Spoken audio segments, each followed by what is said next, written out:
This is my son Alexander, not a meditation teacher. Toby's our cat is on the floor, but let me do that in a minute. He's trying to get me to pick up the cat. I'll do that, I promise, at some point. Two things to say. One is we're doing this because we want to give you a sanity break every day. We do 5 minutes of meditation suitable for absolute beginners or people who are pros. Wherever you are in the spectrum, this is a cool place for you, a safe place for you. The other reason why we do it is we want to create a sense of community in a time when people really feel cut off. Speaking of cats, let's bring in Oren Sofer, who himself is a cool cat and owns a cat named Lexi. Is that right? Yes, indeed. And she's visiting right now. So, hey, Dan. Thanks for joining. Okay, Alexander has demanded that I pick up Toby. So, all right. You have the dueling cats. They look a lot alike. They are. They're like brother and sister. Except for this cat is out of his mind.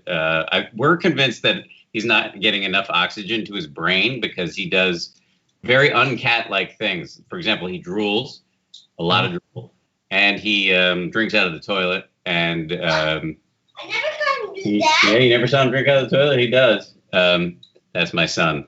Anyway, let's talk meditation. Oren, you wanted to talk today about resiliency, and I have in front of me some notes that you sent about ways that we can boost our own resiliency, and they're really interesting. And one of them is about connection. Can you hold forth on that? Yeah, totally. I mean, I think the first thing that why I chose this topic is, the reality is setting in, I think, for all of us that this is a marathon, right? Not a sprint. Like at the beginning, it was, okay, we can do this for a month or a few weeks, and it's okay. This is the new normal, and none of us know, right, how long we are going to need to adapt our lives. And so the need for resilience is that much more important because, you can muscle through a few weeks of some hardship, but if that starts turning into months, which it looks like it's going to, we need some resources to draw on. So connection is protection. One of my wife's colleagues in palliative care chaplaincy has that phrase. And we are social creatures. We are relational, and the more connected we feel, the less isolated, the less alienated we feel. And for me, one of the kind of fascinating things about connection is that it goes both ways. It's not just the relational connection we experience with others, but that sense of deep connection with ourselves, right? And we can become alienated from ourselves, which is tragic and yet so true and prevalent. So the connection piece is about reaching out, like having spaces like this where, so many of us can be present together online at the same time, reaching out to family, to friends, but also remembering to take time. Okay, you done? Okay, bye, Lexi. Remembering to take time. Thank you for your service, Lexi. Appreciate it. Remembering to take time to find ways to connect with ourselves, which for some of us looks like meditation, but for others, could be art, could be music, could be reading poetry, could be cooking, gardening, any cleaning, painting, whatever it is that helps us feel a sense of presence and intimacy with our own inner life. There are two other things you recommended in terms of boosting resiliency. Maybe I'll hold them until after we do the meditation, because I want to make sure that people get the practice that they're looking for, and then we'll dive into these on the back end of that. Does that make sense? Sure, sounds good. Okay, so I'll mute my microphone and let you take over. Okay, great. All right, everyone. So first, I invite you to just take a few slow, deep breaths with me, just to kind of let the nervous system settle and shift gears. So if you want, you can take a deep breath in through your nose, and then breathe out long and slow through your mouth, almost like it's a thin stream of air coming out. And then go ahead and do that again. And on the exhalation, see if you notice any amount of settling, ease, or relaxation, however subtle. And then one last time.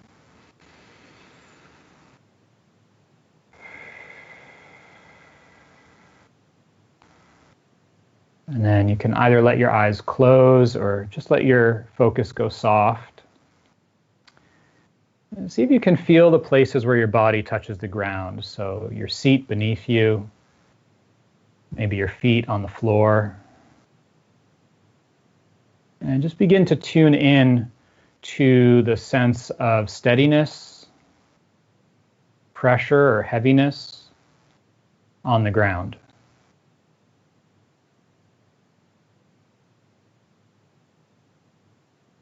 Can you begin to allow your body to relax, just letting the earth take your weight? So maybe relaxing your eyes, your eyebrows,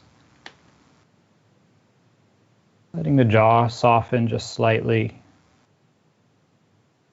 letting your shoulders, your arms relax, even letting some of the organs inside possibly soften and just sink down.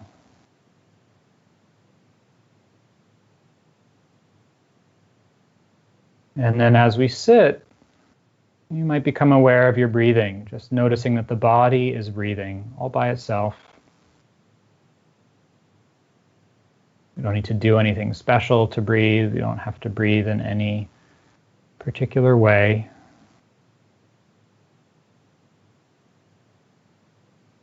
As you become aware of the breath, maybe setting an intention to bring a quality of friendliness, some sense of interest to this moment. Like you're spending time with an old friend, your old friend, this breath that sustains your life.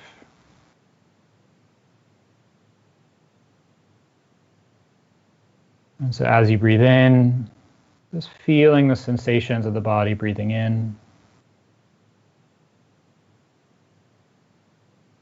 As you breathe out, feeling those sensations.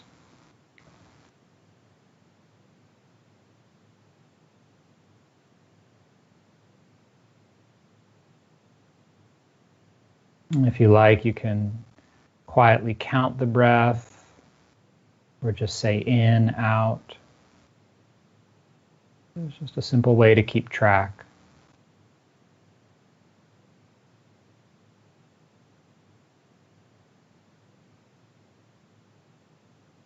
Lightly resting your attention with the breath.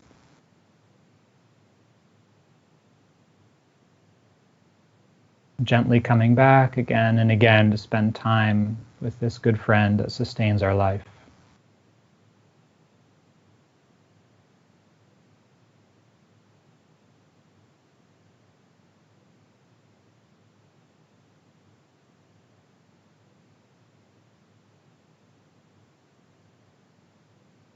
The mind is rooted in the body, which is resting on the earth.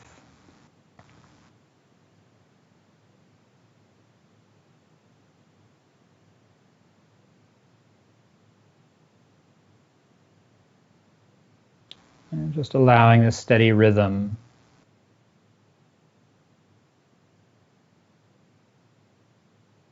to kind of rock your heart, your awareness.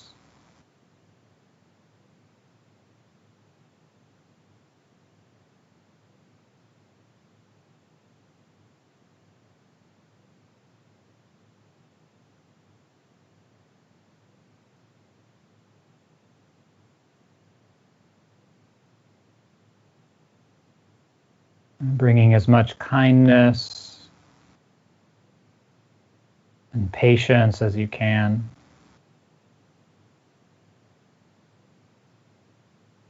To just this moment. Everything else can wait.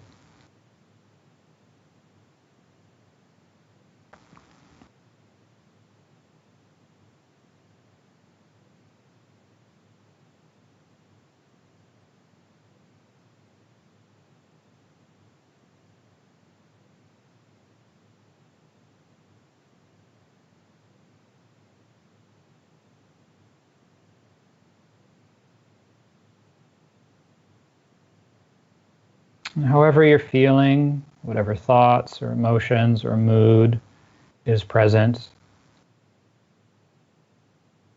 Seeing if you can sense the space around you. What if there were enough space for everything?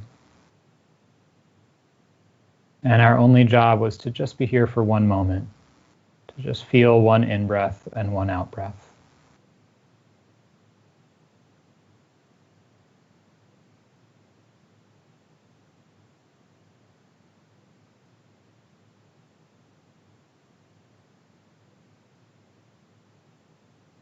And then in your own time, as you're ready, you can slowly let your eyes open.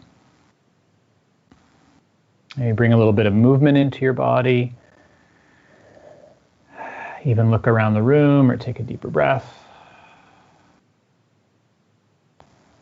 All right. Thanks, everyone. Thanks, bud. Appreciate it. Great job, as always. Yeah.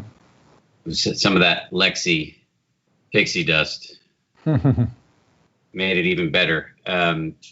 Brian writes in, I use Oren's book as the basis for my mindful communications class, which is now remote. My college students describe their feelings as, quote, sorry, there's going to be a little noise in the background. I got a little kid here. My college students describe their feelings as, quote, defeated and, quote, tired. Can you give young people words on how to keep hope alive? Thank you. Thanks, Brian. Appreciate knowing that Say What You Mean is serving you and your class, your students. Yeah, so this is a great segue to two of the other things I wanted to talk about in terms of resilience and staying with what's happening, right? So the connection piece is important, making sure that we're finding ways to stay connected to others and ourselves. The next piece is compassion. So it's hard. These are hard times, and it's completely natural to feel depressed, to feel despair, to feel anxious, to feel numb, to feel angry, to grieve. So with all of that, whether it's the exhaustion or the sense of defeat, can there be some sense of tenderness for oneself? Like acknowledging this is hard. You know, none of us have done this before. We're all making it up. We're all doing the best we can. And that the compassion is like the outermost layer. So whatever's happening, the suffering, the intensity, the overwhelm, can there be like this outer layer around you? You can even imagine it kinesthetically or spatially, like a thin blanket, something holding you, that there's this feeling of, hey, it's okay. It's okay. And that doesn't take away the feeling, but you're no longer kind of alone with it anymore. There's a sense of something holding you, holding the emotion with it. And that's the feeling of compassion. That needs to be balanced with the third thing I wanted to bring up, which is capacity, right? Recognizing that we each have limits. And so using our own intelligence, our own wisdom to acknowledge, like, where's my capacity and when is it too much? And when it is too much, whether it's the tiredness or the defeat or the grief or the fear, to know how to pull back, right? To know, I think I need to pick up the phone and call somebody, or I think I need to like take on a new project in the apartment right now and get involved with my hands to get out of my head. So keeping track of how we're doing, knowing what our capacity is, and making wise choices to regulate when we feel like it's too much. Really well said. A comment and then a question. The comment is that in our comment section on YouTube, tons of love for you, Oren. Don't want to inflate your ego, but I thought you might like to hear that. I don't think you're in danger of having your ego inflated based on what I know about you. And let me just also double click on what you said about your book, Say What You Mean, which you've come on the 10% Happier podcast to talk about it. Definitely recommend that book. And also you did a course on our app about relationships and how to communicate in relationships, which has helped a lot of people. I hear that about you a lot. Okay, so here's the question. It's from Sharon. Mm-hmm. And I really relate to this. She says, I'm feeling like I am never, all caps, doing enough right now. I already struggle with ADHD and anxiety, and my expectations are high to take advantage of this time at home, but it's not happening. What is enough? What is up? What is enough? Sorry, what is enough? Yes. What a beautiful question. What is enough? It's a word I think our culture doesn't really understand or value. Enough doesn't exist in the future. That's a trick of the mind, and that's how we stay on the hamster wheel, is always thinking, I have to do more, I have to produce more, I have to learn more, I have to get better at whatever it is, whether it's meditation or learning a new language or losing weight or exercising or staying fit or eating healthy. The mind creates the sense of a future in which I will be happier and better, and it will be enough. So enough is a state of contentment that's available right now. So I was talking with another meditation teacher, maybe yesterday actually, and we were talking about this sense of what does it take to feel complete in life? What would it take for any of us to feel complete? And that sense of completion is something we put off into the future. Like, I will feel complete. I'll feel like I will have done enough or will be enough when A, B, C, D. What if that were now? What would it be like for you right now? So I think the shift here is twofold. One, it's recognizing that enough isn't in the future. It never arrives. It's that receding goal. So could one breath be enough? What would it be like to feel like it's enough right now? Just even to introduce that question and explore the possibility. I think the other aspect here is kind of pulling the rug out from under the assumptions that we make, and the kind of frenzy of activity and busyness and accomplishment in many ways is a coping mechanism, right, to deal with the anxiety and the uncertainty. And I think some of that is healthy.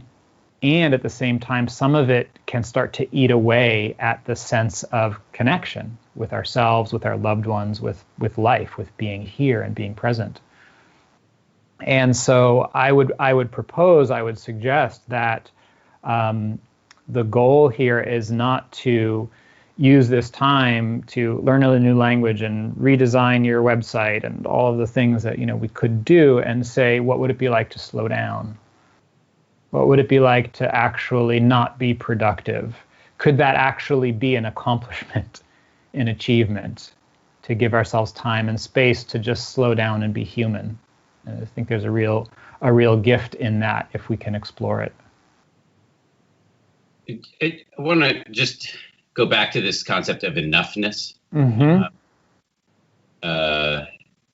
Narayan Levinson talks about a great meditation teacher based in Boston. I've heard her talk about the concept of enoughness. Just to get back to what you were saying, can you just unpack again how we might, because I really resonate with what she's talking about in terms of having these thoughts of, right, I'll finally feel better when I finish X, Y, and Z project. I'm constantly running through in my head, am I doing enough for ABC News? Am I doing enough for 10% Happier? Blah, right. Blah, blah. Am I being a good dad and husband and all that stuff? And so how can we create, just say again, how can we create the sense of it being enough right now? Right. Thank you, Dan. Let's make it super practical. So here are 3 ways we can try to access that, because it does feel elusive and can feel far away. Okay. So number 1, examine the pattern. So for how many years have we all been feeling like, I need to do this and then I'll be okay? Does it ever arrive? Right? So start poking holes in the logic, in the assumption that says, if I follow this impulse, it's actually going to take me anywhere. Look at your own experience and see, has it ever paid off? That's number 1. Okay, so that's questioning the view and the assumption that underlies it. Number 2, look at people around you, and particularly look at things in nature. Look at a tree, go look at a rock, go, look at an animal, look at your cat. Are they enough? Look at other people in your life who you love. Do you feel like they're enough? We're so hard on ourselves. We don't cut ourselves any slack. And yet if we look around at the world, we can begin to recognize that everything is just the way it is. People are the way they are. Plants and animals are the way they are. Everything is just what it is. It's enough in and of itself. Suzuki Roshi, the famous Zen teacher, said, "You're perfect just the way you are. and there's room for improvement.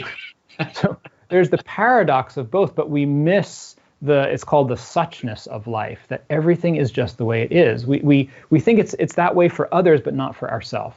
So another way in is to access that sense of enoughness that we can see in others or in nature, or that we grant to others, and then say, why am I any different? That's the second practical way to do it.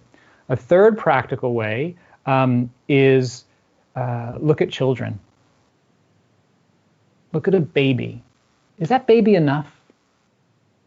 Remember yourself when you were quite young, when you were 4, 5, 6 years old. Were you trying to be something and not felt like you were enough? So this is innate. It's actually our birthright, but we forget it. The socialization process takes us away from it, and the kind of structuring of our personality and all of the junk that gets added on about who we are and our sense of self-worth is dependent on how much we can produce, how skilled we are, how much information we have, how much wealth we have, how we look, how much stuff we can accumulate. All of that is extra. So we need to get back to something more basic. And these are 3 ways that we can do it. Question the assumption, look at nature and other people, and attune to the sense of enoughness that's present in children, others, and yourself. Amazing. Oren, you're a star. We're out of time, but I really appreciate everything today. Thank you. You're welcome. It's a real pleasure to see you and to get to share and be here with others. Everyone take care out there. Before I let you go, I just want to, it's Friday, and so on Fridays we try to pick a charity that we want to support, and every week we pick a group, and we at 10% Happier contribute, and we just urge you to consider contributing, even if it's something super small, because generosity, as has been shown through science, and just you can check it out in your own mind, is a great way to counteract some of the anxiety that so many of us feel. So our group today we're going to support is called Neighbors Together. It's a soup kitchen and social service center committed to ending hunger and poverty in Brooklyn, New York, just over the bridge over there. In response to COVID-19, Neighbors Together switched to a grab-and-go model. And on Wednesday, they were able to distribute 200 meals in just 2 hours. As the crisis continues, more people will be in need of the emergency services offered by Neighbors Together, and they need donations now more than ever. So we put some information right down here, and you can support them if you feel like you can. I also want to say of Oren that every Wednesday, including this past Wednesday, he'll be doing a talk in the talk section of the 10% Happier app. So go check that out. He always does amazing work. My guest on Monday will be Jay Michelson. So look forward to that. He's a star himself. Oren, thank you again. Really appreciate it. And everybody, have a great weekend. Stay home, stay healthy, and we'll see you back here on Monday.